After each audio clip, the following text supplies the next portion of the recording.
तो दोस्तों नमस्कार, आपका स्वागत है आपके अपने YouTube channel target and test exam पर। दोस्तों इस वीडियो में बात करने वाले हैं आपके सीटेट एग्जाम को लेकर। जैसे कि आप लोगों ने कई बार हमें मैसेज किया है कि आप सीटेट को लेकर यहाँ पर क्लियर करें कि जिन लोगों ने यहाँ पर न्यू एडमिशन लिया है वो दे सकते हैं या नहीं दे सकते हैं। सीटेट का कंप्लीट सिलेबस क्या रहता है, पेपर फर्स्ट और पेपर 2 क्या है, तो पूरी यहाँ पर कंप्लीट जानकारी देंगे। आप अपने चैनल से बने रहिएगा और चैनल को सब्सक्राइब भी कर लीजिएगा। यहाँ पर आपको हमेशा 100% सही और सटीक जानकारी दी जाती है।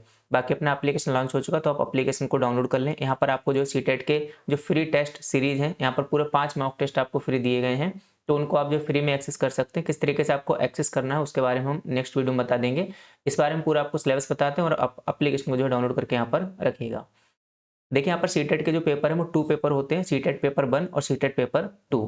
तो यहाँ पर जो आपका पहला पेपर होता है वो आपका प्राइमरी लेवल के लिए होता है, यानी कक्षा 1 से 5 तक के स्टूडेंट्स को पढ़ाने के लिए, तो वो आपका पेपर 1 होता है। अभी क्या हुआ रिसेंटली, पहले ही जो पेपर 1 था आपका, इसमें आपका बीएड और बीटीसी यानी डीएलएड वाले दोनों स्टूडेंट्स पार्टिसिपेट कर सकते थे, लेकिन करेंटली में यहाँ पर बीएड अभी वैलिड नहीं है और हो सकता है दोबारा से वैलिड किया जाएगा। तो अभी फिलहाल बीएड, इसे पीआरटी भी बोलते हैं, पीआरटी भी बोलते हैं। तो यहाँ पर आपका जो प्राइमरी लेवल को पढ़ाने के लिए उसमें बीएड भी आपका वैलिड नहीं है, यानी इसको आप नहीं दे सकते। अगर आप बीएड करे हुए हैं तो आप पेपर 1 नहीं दे सकते हैं। बीएड वाले छात्र सिर्फ पेपर 2 में अप्लाई कर सकते हैं। पेपर 2 क्या होता है, ये आपका क्लास 6 से क्लास 8 तक पढ़ाने के लिए यहाँ पर होता है। तो आपको पेपर 2 देना है, जो स्पेशली क्योंकि मोस्टली अपने सभी स्टूडेंट्स जो हमारे बीएड वाले ही हैं, तो यहाँ पर आपको पेपर 2 की तैयारी करनी है 6 to 8 के लिए।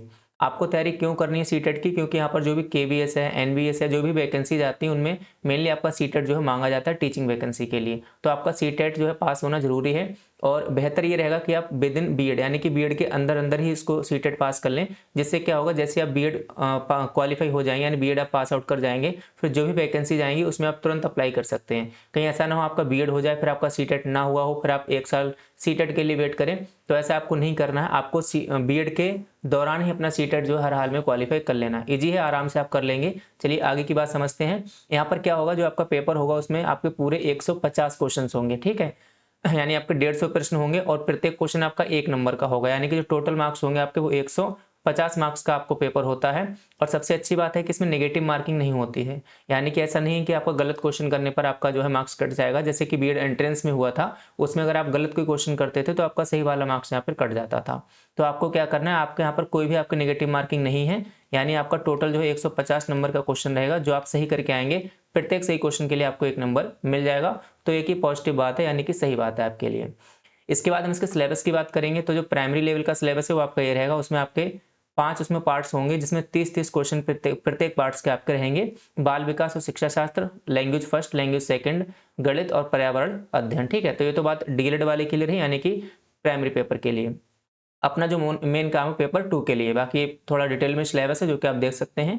पेपर 1 और पेपर 2 का सिलेबस थोड़ा सा ही मतलब सेम रहता है, बस पेपर 2 में क्या थोड़ा हायर लेवल का पूछ लिया जाता है। तो पेपर 1 के लिए, और इसकी जो पूरी पीडीएफ है वो आपको जो एप्लीकेशन में फ्री पीडीएफ वाला सेक्शन है वहाँ पर आपको मिल जाएगा। तो आप एप्लीकेशन डाउनलोड करेंगे, किसी भी कोर्स में आप सिलेक्ट करेंगे, वहाँ पर एक फ्री पीडीएफ का सेक्शन है, आप बिना उसे परचेस किए हुए वहाँ इस पीडीएफ को एक्सेस वहाँ से कर पाएंगे। फिर देखो पेपर 2 जो अपने मेन काम का है। तो पेपर 2 में, पेपर फर्स्ट में आपके 5 पार्ट होते हैं और पेपर 2 में आपके 4 पार्ट होते हैं, ठीक है। पहला पार्ट आपका बाल विकास एवं शिक्षा शास्त्र, इसके आपके 30 क्वेश्चन आएंगे। देखो language first and language second, इसमें आपको अलग अलग लैंग्वेज चुननी होती है। मेनली जो लैंग्वेज आप जिसमें अच्छे से बात कर सकते हैं, बोल सकते हैं, तो उसको आपको क्या करना है, भाषा फर्स्ट में आपको चूज करना है। लाइक आपको हिंदी और इंग्लिश चाहिए तो आप फर्स्ट में मान लो हिंदी चूज कर लेंगे अगर आपको हिंदी आती है, और सेकंड में आप इंग्लिश चूज कर लेंगे। तो इस तरीके से लैंग्वेज फर्स्ट और लैंग्वेज सेकंड ये दोनों अलग अलग होनी चाहिए। इनके भी आपके 30-30 क्वेश्चन आते हैं प्रत्येक के।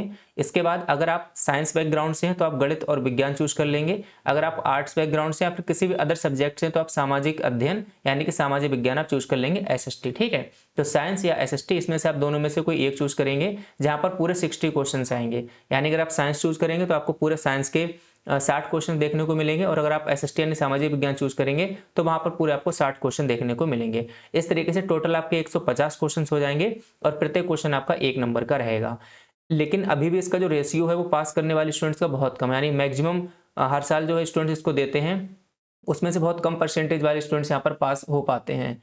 तो ऐसा क्यों है, क्योंकि इसमें क्या है कि आपके जो क्वेश्चंस प्रिपरेशन किए जाते हैं, क्वेश्चन तैयार किए जाते हैं, वो बहुत ही एक तरीके से मतलब उसमें आपको सोचने समझने पर मजबूर करते हैं। आपकी क्षमता को उसमें देखते हैं पूरा। तो आप लोग अच्छे से अगर पढ़ेंगे तभी आप उन चारों जो बहुविकल्प हैं, चारों ऑब्जेक्टिव क्वेश्चन है उनको आप जो है डिफ्रेंशिएट कर पाएंगे, यानी कि चारों आपको ऐसा लगेगा कि हाँ ये वाला ऑप्शन भी ठीक है, ये वाला ऑप्शन भी ठीक है। तो चारों को डिफ्रेंशिएट कर पाना ही मुश्किल है, इसके लिए आपको डेली प्रैक्टिस करनी होगी। बाकी पूरा आपका सिलेबस है जिसमें बाल विकास एवं शिक्षा शास्त्र से आपके ये वाले टॉपिक्स आएंगे। लैंग्वेज फर्स्ट आपके ये वाले क्वेश्चन मतलब टॉपिक्स आएंगे, लैंग्वेज सेकंड में भी आपके टॉपिक्स आएंगे, इनको पूरा पढ़ लेना। पूरी पीडीएफ आपको जो एप्लीकेशन पर हम प्रोवाइड करवा देंगे, टेलीग्राम ग्रुप पर भी प्रोवाइड करवा देंगे। तो आप टेलीग्राम ग्रुप से भी हमारे जुड़े रहिएगा, वहाँ पर मैक्सिमम छात्र जुड़ चुके हैं, तो आप भी टेलीग्राम ग्रुप से जुड़ जाना, आपको लिंक उसकी कमेंट बॉक्स में मिल जाएगी, ठीक है।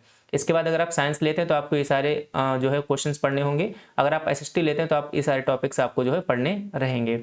बात करें क्वेश्चंस आपकी जो लैंग्वेज कौन कौन से हो सकते हैं, तो बहुत सारी इसमें लैंग्वेज है, हिंदी, इंग्लिश, ये आपका असम, बांग्ला, गुजराती, कन्नड़, संस्कृत, ये सब आपकी इसमें भाषा हैं। इनमें से कोई सी भी आप 2 भाषाएं जो है चूज कर सकते हैं, लैंग्वेज फर्स्ट और लैंग्वेज सेकंड में।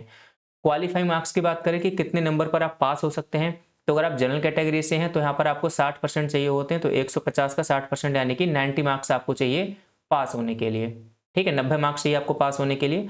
अगर आपको शायद ये नहीं दिखाई दे रहा तो 1 मिनट में फोटो हाइड कर देता हूँ, ठीक है। हाँ, अब आपको यहाँ पर शो हो रहा होगा। तो यहाँ पर आपको क्या चाहिए, अगर आप जनरल कैटेगरी से तो आपको 90 मार्क्स चाहिए। वहीं पर अगर आप ओबीसी, एससी, एसटी किसी भी अदर कैटेगरी से तो आपको 55% मार्क्स चाहिए, जो कि अप्रॉक्स आपके 82 या 83 मार्क्स यहाँ पर होते हैं। तो इतने मार्क्स आपको लाने हैं टोटल 150 नंबर में से, जो कि बहुत ज़्यादा नहीं है। अगर आप डेली प्रैक्टिस करेंगे तो आप इजीली कर ले जाएंगे। प्रैक्टिस के लिए आप कोई बुक ले सकते हैं, या फिर हम जो प्रैक्टिस सेट्स कराएंगे अपने चैनल पर उनसे भी आप प्रैक्टिस कर सकते हैं। डेली क्विज के माध्यम से भी हम आपके प्रैक्टिस कराएंगे, और जो एप्लीकेशन है वहाँ पर छोटे छोटे मिनी टेस्ट क्विज भी हमारे फ्री रहेंगे, तो उनको आप डेली दे सकते हैं, फिर वीकली हम टेस्ट रखेंगे, उनको आप दे सकते हैं। तो एप्लीकेशन आपके लिए बहुत हेल्पफुल रहेगा, आप एप्लीकेशन को डाउनलोड करके रखिएगा, जिसमें आपको सारी जानकारी यहाँ पर मिलेगी। बीएड अपेयरिंग स्टूडेंट दे सकते हैं, यानी अगर आपका अभी आपने बीएड में एडमिशन लिया हुआ है तो यहाँ पर आप सीटेट का एग्जाम दे पाएंगे, जो कि अभी दिसंबर में होगा, ठीक है। दिसंबर 2025 में आपका सीटेट का एग्जाम होगा, इसे आप दे सकते हैं। नोटिफिकेशन जैसे ही आएगा हम अपने चैनल पर बता देंगे किस तरीके से आपको फॉर्म फिलअप करना है, क्या चीज़ें रहेंगी, पूरा स्टेप बाय स्टेप यहाँ पर आपको पूरी जो है हेल्प की जाएगी। तो चैनल से जुड़े रहना, आपको पूरी जानकारी दी जाएगी। बाकी आप लोग बीएड कर रहे हैं, आप लोग सीटेट का एग्जाम दे सकते हैं, उसके लिए क्वालिफाई भी कर सकते हैं। और अच्छा ही रहेगा कि आप बीएड करते करते ही, यानी कि बीएड आपका 2 साल का है और इस साल में 2 बार एग्जाम होता है सीटेट का, तो आप इजीली आपको 3 मौके मिलेंगे अभी, ठीक है, दिसंबर वाला और आगे वाले सेकेंड ईयर में 2 मौके मिलेंगे। तो आप आराम से इसको पास जो है कर ले जाएंगे, कोई इतनी बड़ी टेंशन वाली बात नहीं है। बस आप डेली प्रैक्टिस रूटीन बनाए रखना। अगर आप बुक पढ़ना चाहते हैं तो अरिहंत की सक्सेस मंत्रा आती है, सीटेट सक्सेस मंत्रा करके, जो संपूर्ण गाइड बुक है, ठीक है, कोई प्रमोशन वीडियो नहीं है, अच्छी बुक है, कई लोगों ने इसको रिकमेंड किया है। तो आप हिंदी इंग्लिश दोनों में आती है, तो उसको आप लेकर अगर पढ़ना शुरू करेंगे तो भी आप इजीली उसको पढ़ सकेंगे और सीटेट पास कर सकेंगे। या फिर जो आपका बीएड का सिलेबस है, उस सिलेबस में भी जो क्वेश्चंस होते हैं वो सब उसी के ओरिएंटेशन रहते हैं, यानी उसमें से आपका सीटेट और टेट के लिए आपके हेल्पफुल रहेंगे। बाकी सिलेबस है कैसे क्या करना और भी ज़्यादा आगे डिस्कस करते रहेंगे। एक मोटा माटी हमने पूरा आपको आइडिया दे दिया सीटेट क्या होता है, क्यों आपके लिए ज़रूरी है, और उसमें क्या क्या सिलेबस रहता है, कितने मार्क्स आपको चाहिए होते हैं, वो सब हमने आपको आइडिया दे दिया। बाकी नेक्स्ट वीडियो में आपको और भी जानकारी इसके रिगार्डिंग देते रहेंगे। इसी के साथ आप सभी साथियों का बहुत बहुत धन्यवाद। जय हिंद, जय भारत।